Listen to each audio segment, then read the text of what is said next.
I think we've got everything. Okay. All right. Well, good evening, everyone. I'd like to call this meeting to order at 6 p.m. I'd like to announce that this meeting is being recorded. Um, may I have a roll call Dr. Igor, here? Dr. Freeman. Here. Before we begin, we would like to acknowledge the Chumash people who are the traditional custodians of this land.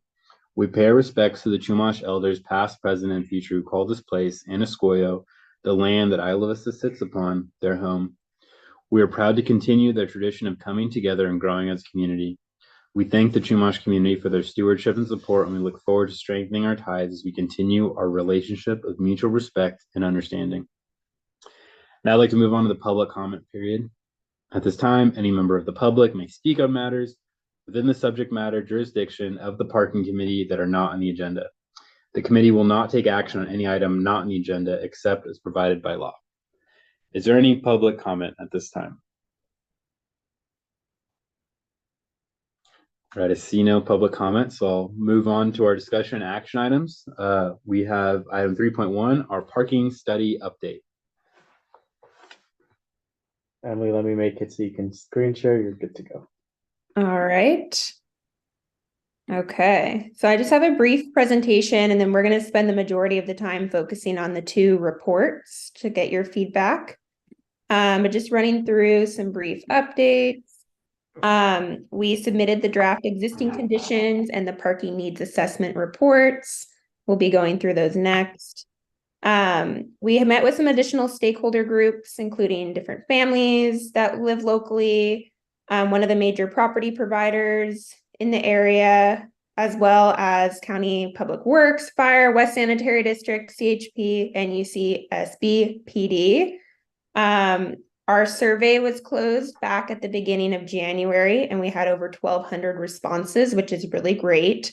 And we do have a summary of that feedback within the needs assessment report. And then we also have been conducting monthly on-street data collection.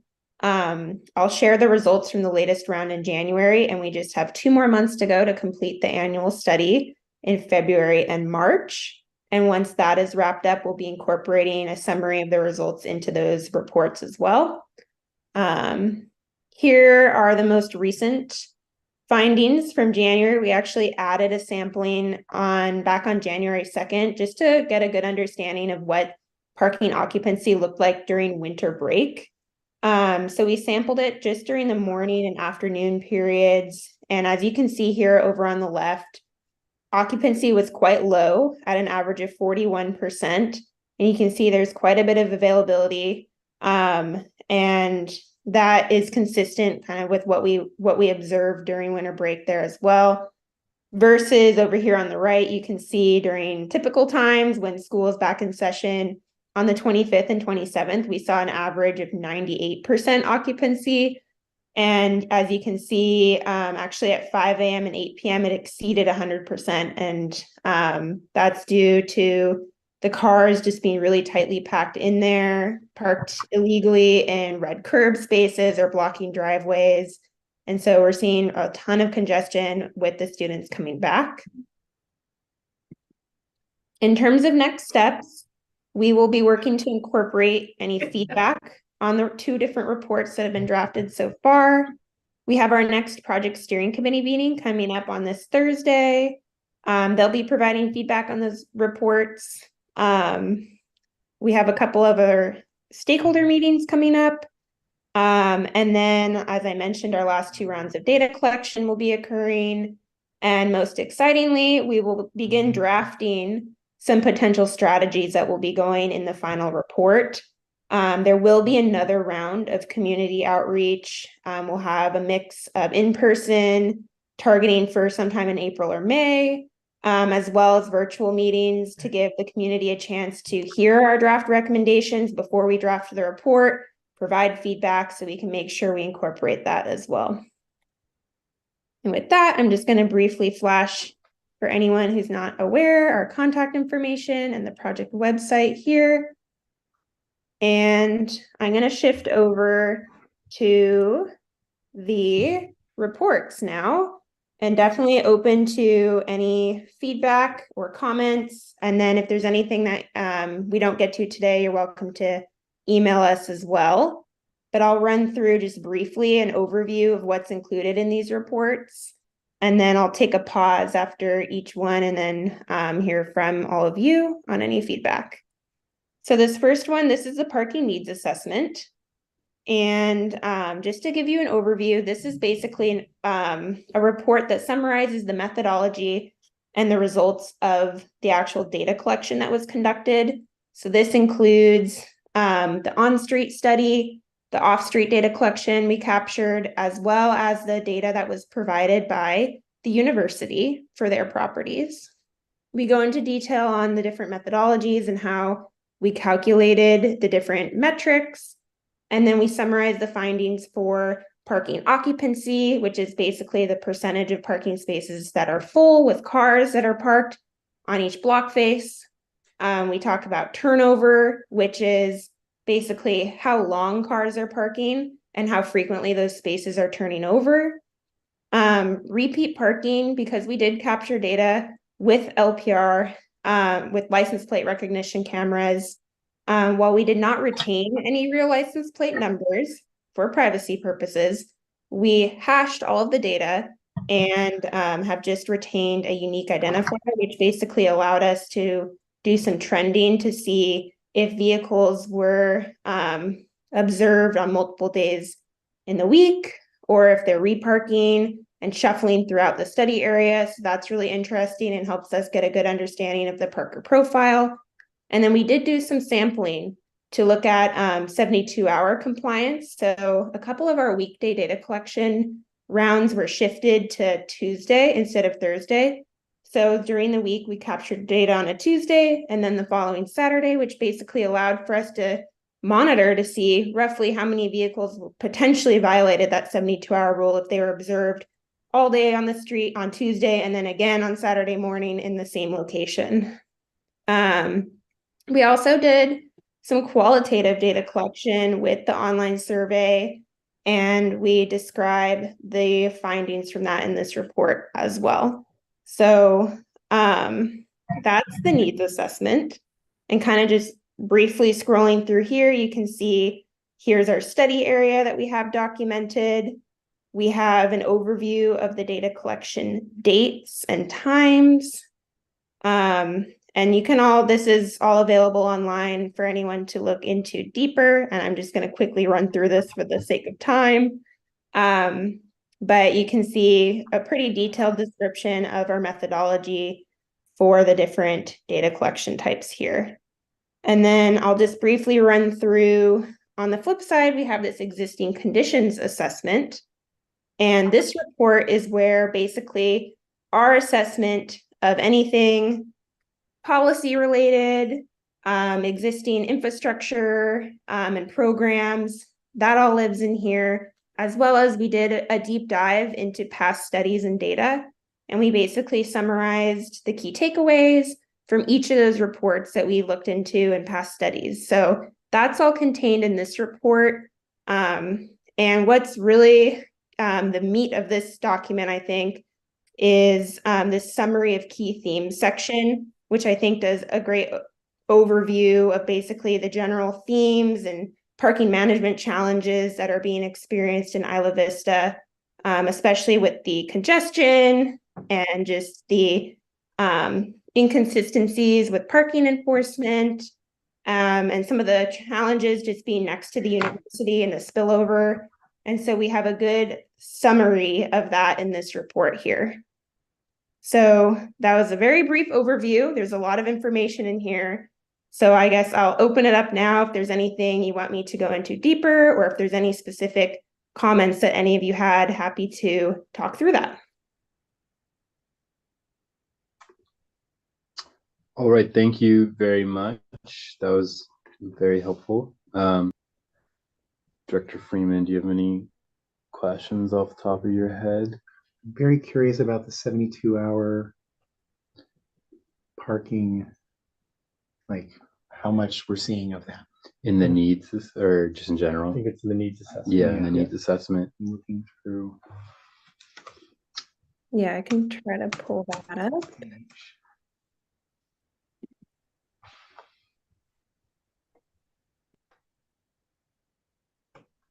All right. So, I mean, is this saying that, am I parsing this to understand that on average about 15% of Isla Vista is out of compliance? Or did I misunderstand this?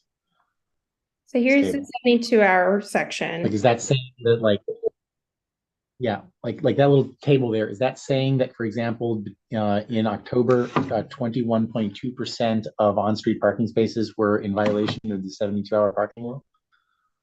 They were in potential violation. So because we only captured data on Tuesday and Saturday, we don't technically know what happened in between those dates. It's possible that someone left and came back and parked in that same stall. But basically, Yeah.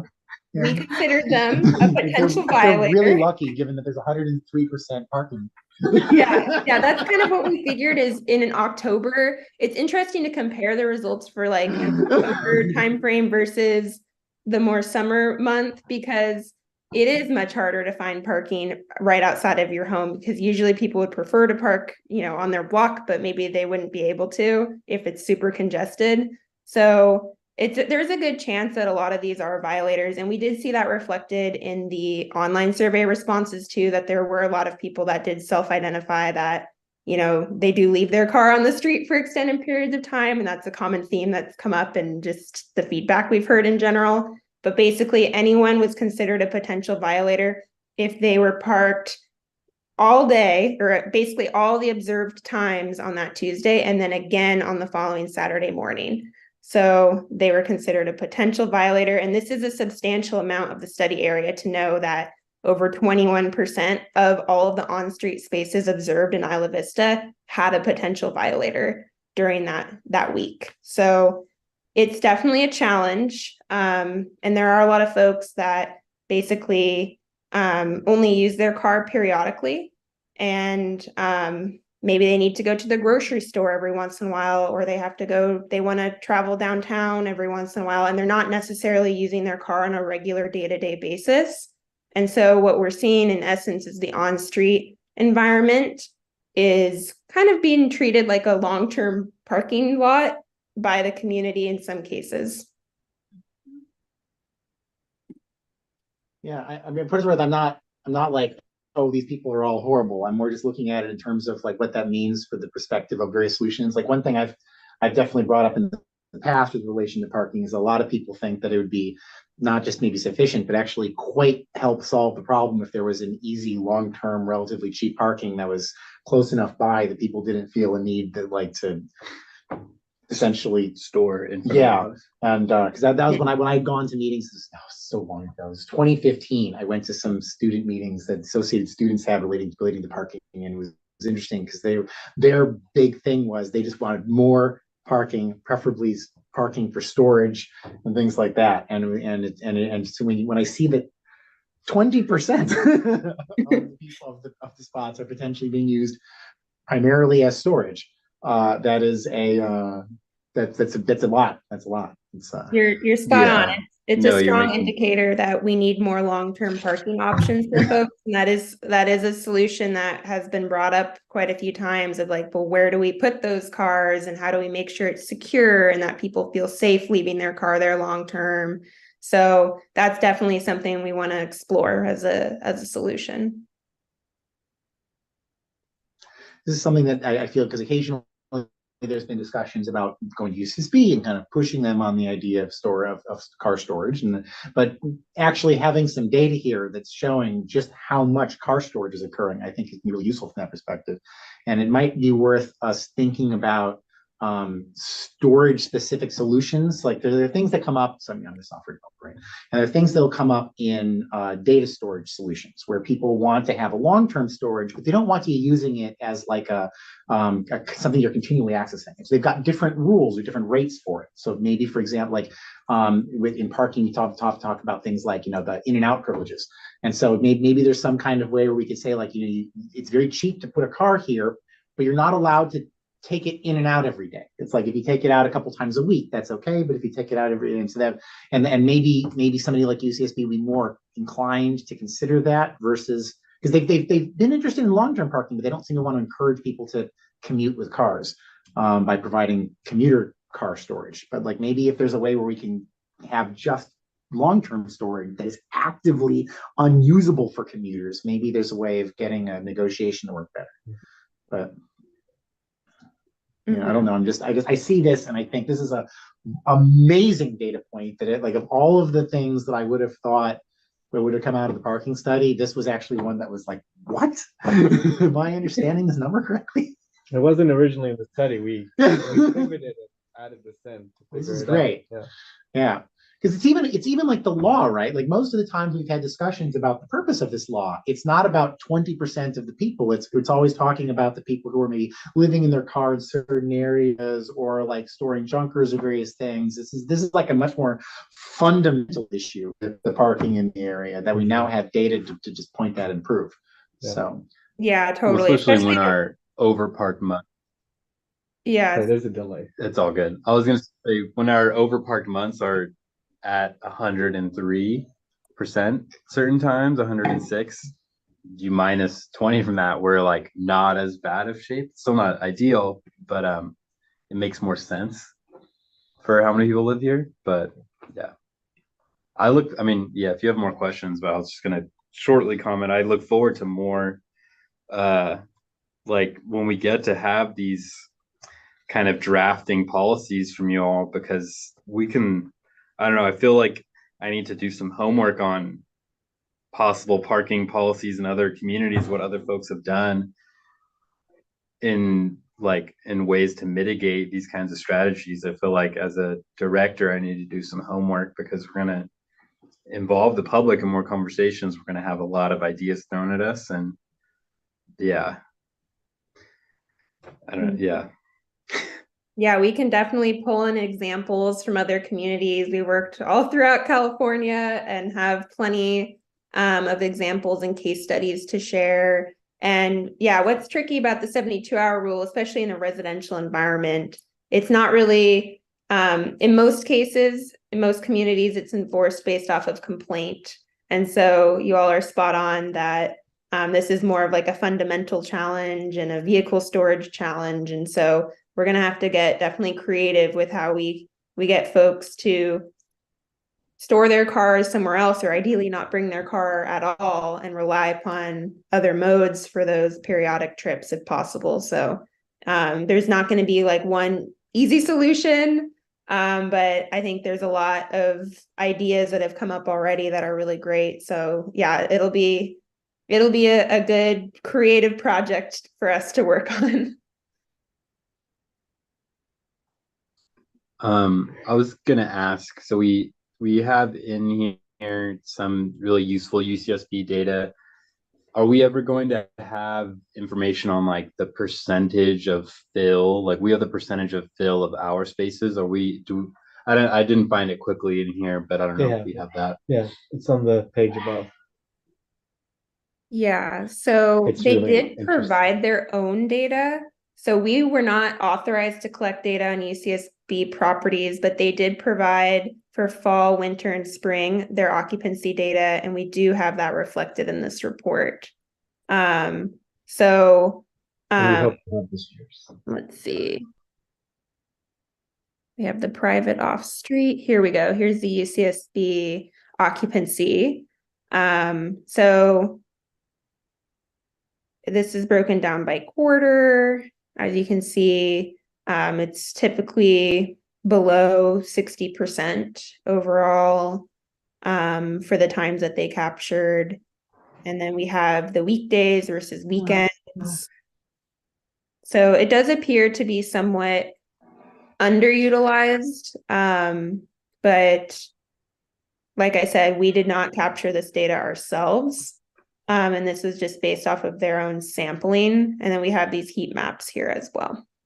And we do know that they are developing more projects with minimal or no parking. So that could have an impact on just long-term their demand on campus.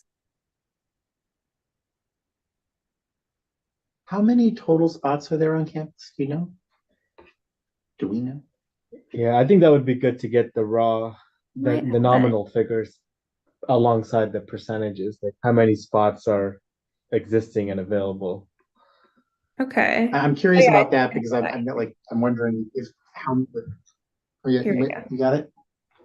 Over 9,000, so it's 9,503 in this list of lots that they provided data for. So you're saying that there are two entire Isla Vistas worth of parking that are currently not utilized on campus? Potentially, yeah. One thing UCSB has mentioned to us is that they're protective of their parking spots because on a rainy day, everybody wants to drive and park, and then it becomes, you know, then they're at 100%. Those super common rainy days. Yeah, I know. But that's just what they've said, you So know. their staff on rainy days pays to park, and otherwise they park for free and walk. One part of it also, as a staff member who usually commutes by bicycle, is that they have a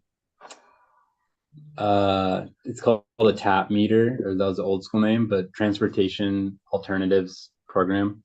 So basically, if you commute not by your own personal vehicle, so even if you take the bus or something, you're entitled to a certain number of free parking days on campus, which are designed to help people in the rain. So I don't like to ride my bike in the rain as much anymore. So I decided to drive on those days with my free parking. So then there's even this kind of like rogue quotient of how many free parking days are out there with staff people.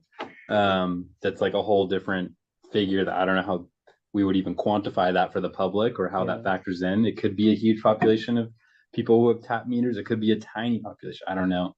I don't know if that came up in conversations at all, but it goes with like what you were sharing earlier, which is they want to, like, or maybe you were sharing earlier, that they want to encourage people to commute, but not buy their own car, but not commute in the sense of long-term parking. I was trying to understand.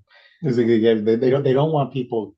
They don't want miles driven. They're trying to decrease miles driven, and they're particularly trying to decrease miles driven directly around campus to financial incentives. And so they seem to be generally more okay from what I've seen. If somebody wants to store a car here, and they used to have like the big long-term parking lot and everything, the stadium and everything. But they don't want people driving in and out of campus continually. So What was the point you made, Sue? I know it was between. Could you repeat that so we can remember it? It's, let's see if I can redo this. They're staff members who take up free Isla Vista parking because they don't want to pay for on-campus permits. On rainy days, might decide to pay for a daily permit, so they don't have to walk from IV. So on that standpoint, I'm kind of curious whether we were able to get any kind of data. One thing I've been interested in for a while is, like, I know there's like, when we do these surveys, the surveys mean about people who sensibly park in Isla Vista, but I'm very curious to know, like, on a given little block or something, if there's any way we can figure out how many of those people on a particular day are employees of UCSB, how many of them are like live in that general area. That was that was the kind of qualitative data that I was seeing, was so excited about in the Pacific Grove study that was used at Coastal Commission. Is they just had a person stand there for a day, and every time somebody parked, or they like did essentially, they tried to get them to do an exit survey, or they just kind of looked where they were walking towards, and then they had little arrows pointing at the cars, and they were like, this one is an employee of the Monterey Aquarium, this one is a visitor to the Monterey Aquarium, this one is another employee of the Monterey Aquarium, this one actually lives here. And that was the glorious data that they were able to use with the Coastal Commission in order to show why the timing that they were utilizing for their parking program was great, because it was going to affect the people parking there for the aquarium, but not affect the people who were surfing there or various other sorts of visitations. And so I don't know if that's something that we've been able to get any kind of data on, or we have any strategy for being able to get any kind of data on. But I'd be really curious in the perspective of this question of the not question, this implied question of UCSB employees who are parking in Isla Vista and then walking onto campus because it's not raining, and it's only 15 minutes to walk, and then want to pay for campus parking. We could have some feel for that. Well, I think Emily can talk about the survey result, because we did ask them in the survey. It's a survey, and what they said in the survey, I think generally, was that they didn't like parking in Isla Vista, And a key data point in the occupancy rate is at 11 a.m. during working hours is the lowest occupancy. Yeah, every Oh, month It's has been highest lower. at 8 a.m. and 8 p.m. That's useful. For what it's worth, like even if we had like a good survey of employees, I'm like, well, but it's if minority of the employees are causing the majority of the problem, that still doesn't really help. And like, but the data on the like it's significant frequency of parking, that is interesting. Like it's 103 at 8 a.m. or 5 a.m. and then 86% at 11 a.m. Yeah. Which when you would think people are coming. If it was a work Yeah. timeline. Yeah. Or even if a lot of those people are now employees of UCSB, they're no longer the problem because we have 15% of the parking available. It's the because people left. Yeah. Yeah, that's a good point. So I'm parking also, at 11 a.m. is not a problem. yeah, I just highlighted here too. There were some folks that did self-admit in the survey to parking on the street when going to campus. But we had actually low participation with UCSB faculty members that live within university-owned housing. We only got 2 responses to that. But they did say that they park in Isla Vista. And then we also have UCSB faculty and staff members that don't live within the university housing. And basically, it sounds like most of them park on campus. And let's see, 42% strongly disagree that many faculty and staff members prefer to park off campus in Isla Vista. So, I mean, but that means you could also flip that around and say the majority think that it could be happening. So, but this is, I mean, that's just their perception of it. And to Jonathan's point about the 11 a.m. time, I think that's key as well. Where is there in this study document the 11 a.m. versus different times? Like, is there like either a chart or different? Like, where am I looking for that? Yeah, I think it was. I don't think it's all spelled out in the needs assessment as fully yet, but it's been in like all the different updates Emily has shown, like the one from January, for example. Oh, I remember that. Yeah, okay, I remember the numbers. Yeah, those are the 3 numbers in the bottom right corner. Yeah, those numbers I think we'll get in soon, but the every time they've shown us like October, November, 11 has always been the best time for parking. Yeah, we saw that in January as well. But yeah, that's a consistent trend. I mean, the peak occupancy times occur in the very early morning and the late evening hours, the 5 a.m. and 8 p.m. rounds. And that's kind of what we would expect too, because that's when most people are back at home. And those are the times where we're seeing occupancy over 100%. Do we have any data about how many people commute out of IV? We don't, but SB County Association of Governments has been doing that kind of information of cell phone data tracking, and we might be able to get it and have it for this study, but I've been trying to ask them to share that information with us. So they use people's cell phones to see, are you coming in or are you coming out? Ooh. It's already been done. Oh. Yeah. Yep. There were some news hawk articles and independent articles already about the data. So it's already been published. Well, the general results. This is a recent article about people's commute. Yes. Yeah. Did see that. where That's, was I mean, that? I'm glad they collected ILS information, so we're not left behind. Oh, like how do you, like I purposely try to keep that tracking off. So, I mean, how accurate would that be? I don't know. I found the article for what it's worth. Yeah. Ooh, could you send it to me? I can do so, yes. Okay. Wow. So just to be clear, both of these documents are in draft. And so when is our goal to have them, I guess like after all the data is collected or after the next round of like interviews with constituents, like this April, May time period? Mhm. Got it.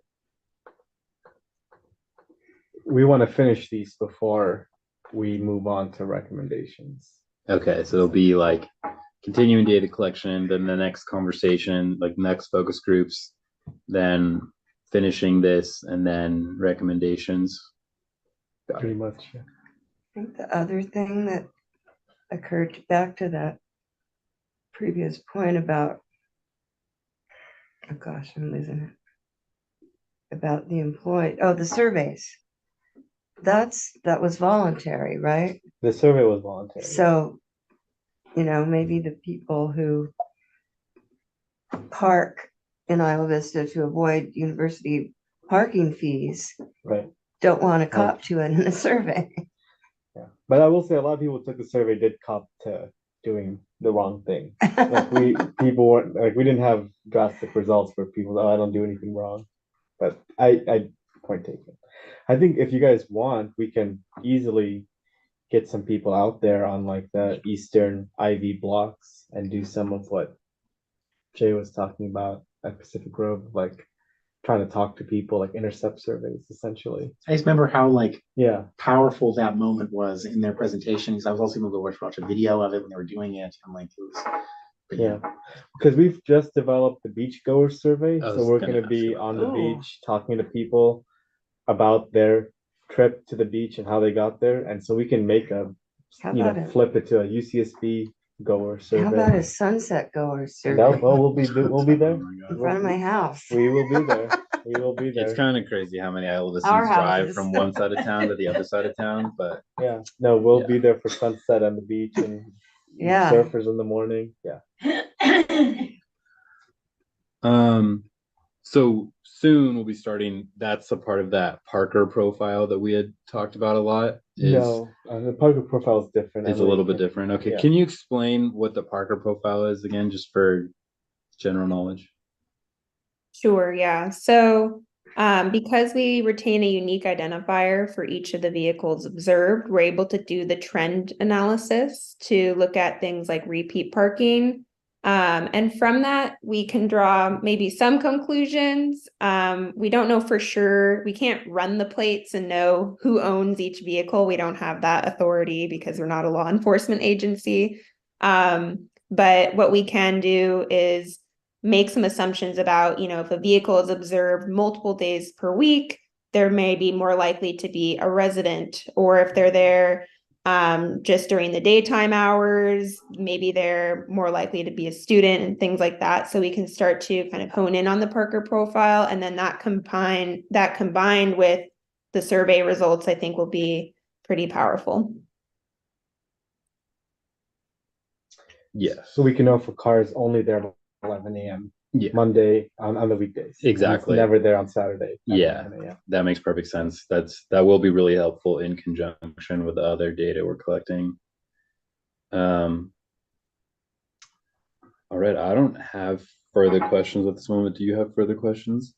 I'll be more specific now in asking the public if there's any public comment or questions on this update we've received.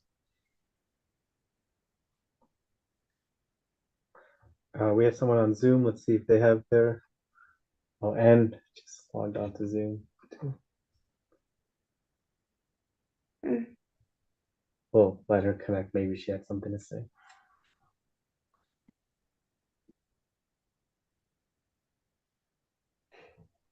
Still connecting. But one thing I would ask for you guys, if you go through these reports more in depth, if you have like written notes on anything, just send any and all like notes like, oh, this is not clear. Can you please display this differently? This wording could be different, whatever.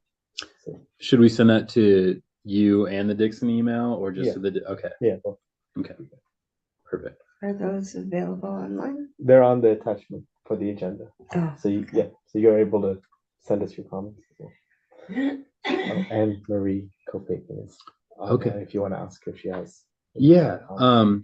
Thank you. I just wanted to reiterate for folks who are joining right now, we're in the public comment period or public questions period of our parking study updates. If any members of the public wish to to share or ask, please raise your hand or begin speaking.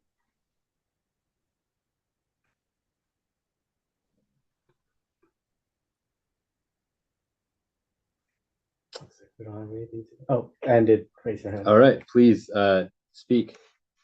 All right, okay, good. You guys can hear me? Yeah? All right, We Yes. can hear you. thanks. Yeah, sorry, I'm joining late because I was volunteering at the shelter and we had a lot of dogs today. So anyway, I want to thank you all so much for this parking study. And I'm not sure what you guys have said before. However, I live at the end of Trigo Road, corner of Trigo and Camino Mallorca. And what I've seen again and again, and I'm very concerned about, is of course the long-term parking that's used by non-residents, and the impact it has on the access to the beach. I see surfers. I love surfers. My son is a surfer, and they are going around and around our neighborhood because the parking for beach access is really impacted by the long-term campers who are really utilizing the Camino Mallorca parking. So I'm not sure exactly what you want to do with that, but it is, to me, it's a coastal access problem. And I see there's families who are coming on the weekends.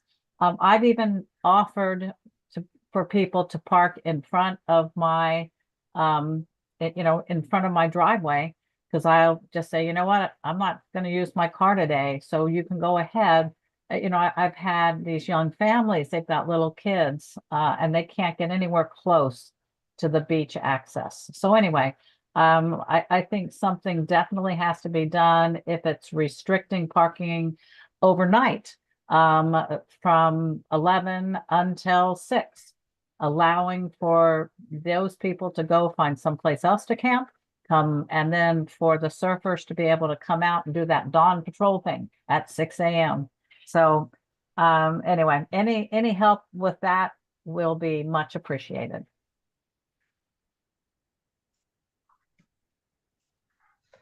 All right, thank you very much for those comments. Is there anyone else who wishes to make public comments? Huh? Yes.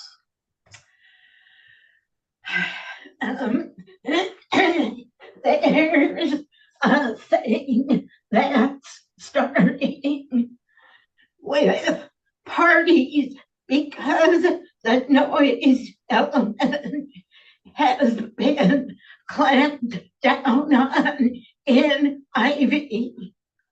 Party groups are starting to haul generators, their woofers and tweeters to the beach off of Camino Mallorca. And this past Saturday, there was one that went till midnight. And so people, in fact, there was a VIP coach bus that parked right on the corner. And I must have left people off for the party. So there's starting to be a recognition that just come parking handicap, parking red, parking corner, and the fire department sometimes can't get through. So. All right. Well, thank you for those comments. Is there any other public comment at this time? See no further public comment, so I'll close that and I'll come back to. Oh, can I add one thing? Oh, yes, yes, yeah, please sorry. go ahead. Yeah, but just when Ruth mentioned that, I will mention that, we currently have, someone's boat that just parked under the trees in Camino Mallorca. And so again, I mean, that's been parked there for, quite a few days. And so, I mean, those types of things, I just think, again, it is limiting parking for beach access. And they should really be storing their boats someplace else. So anyway, I hope when you guys have regulations, you're going to look at that too. All right, thank you. Send us a picture of this if you can. Yes, please do send us a picture if you can. Appreciate that comment.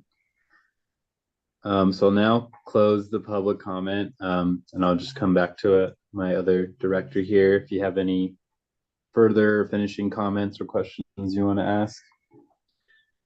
All right. Well, this has been a very informative meeting, but I'm going to close this particular agenda item. Thank you to our consultant and our staff for sharing this new information. I look forward to diving deeper into our drafts. I'd like to announce that the next meeting of the parking committee will take place on Tuesday, March 5th on Zoom and at the community room 970 in Embarcadero, or is that a different date? That's just the first it's the Tuesday. election day, so we might not have. We'll figure We out the might. space. Yeah. We still might change some of those details, but we will be having our next meeting in March for continual updates on the data we've been collecting. We will definitely post those agendas and those locations so everyone will know. And with that, I will adjourn this meeting. Thank you. Thank you, everyone.